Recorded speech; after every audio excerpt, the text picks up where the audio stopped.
Jimboy Salazar yumauna. Ito ang kinumpirma mismo ng ina ng dating singer-actor nang makatanggap ang StarTalk kahapon ng message sa Facebook mula sa isang nagpakilalang Hero Santos. Ayon sa ina ni Jimboy, bandang alas 10 ng umaga nang dumating siya sa emergency room ng isang ospital sa San Miguel, Bulacan. Isinugod doon si Jimboy dahil hirap ito sa paghinga.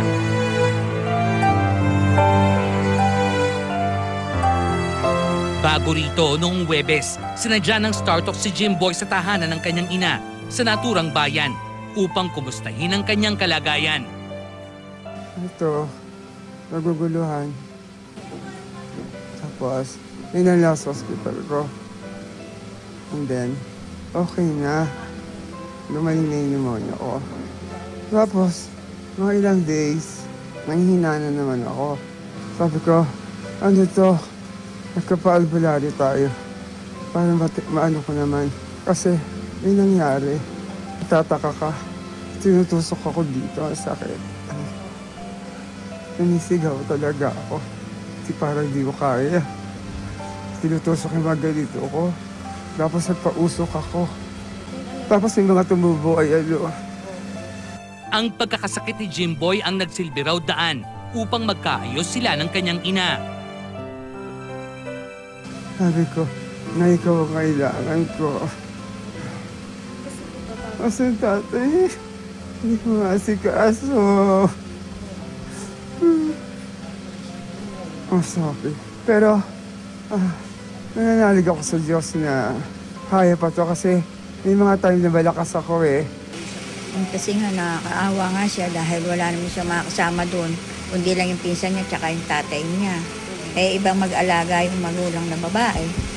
Eh, sabi ko, kung gusto mo, doon ka muna sa amin.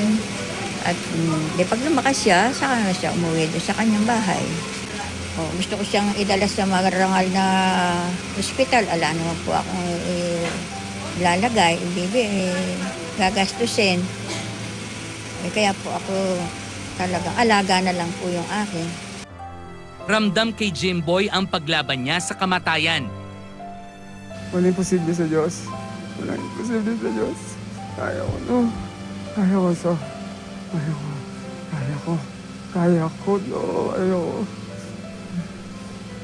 With your prayers, mga friends, tulungan niyo lang ako magdasal. Sa mga nakagalit ko, patawad. Sino man kayo dyan. Patawad tao lang ako, diba? Tsaka kung sino man yung baklang umaano sa akin, patawad na ako nang hiningi ng tawad sa iyo. Kung ano man yung nagawa ko, wala akong alam. Huwag mo parusahan. Marami pa akong gustong mangyari. Eh, ang inihiling ko po, palakasin siya. Ibalik niya sa dati para na doon makapaghanap buhay siya at maalagaan niya rin yung tatay niya. Ngunit sa puntong yun, humulagpos na ang sinisikil na damdamin ni Jimboy. Last entertainment. Masaya ng dats. Wala naman dito ko dyan. Nung napalathala na may karamdaman, ganun, at nangangayayat nga, nalulungkot ako. Hanggang sa umantong ngayon na yan ang balita na sumakabilang buhay na. Sa ating Panginoon, naway tanggapin na sa kalangitan ang ating anak na si Jimboy. God bless you. Hindi rin napigilan ni Mahal na dating ka-love team ni Jimboy ang kanyang emosyon. May nag-chat sa Facebook na Mahal. Kaya sabi ko, patayin na. Yun o, Jimboy. Hindi nga. Sabi, gano'n. Hindi ako makapaniwala. Alam ko pupunta pa kami dyan. Gusto ko pupuntahan namin. Kaya hintayin ko lang gumaling. Salamat pag sa alaga mo and kapag bili mo ng pasulubong and tawag dito,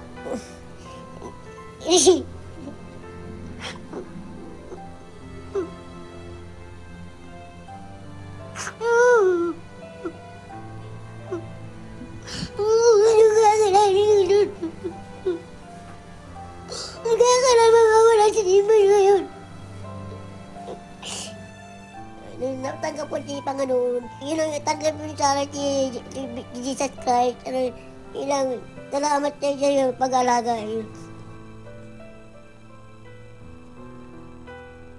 Ang mga labi ni Jimboy ay nakalagak sa isang kapilya sa Camyas sa bayan ng San Miguel.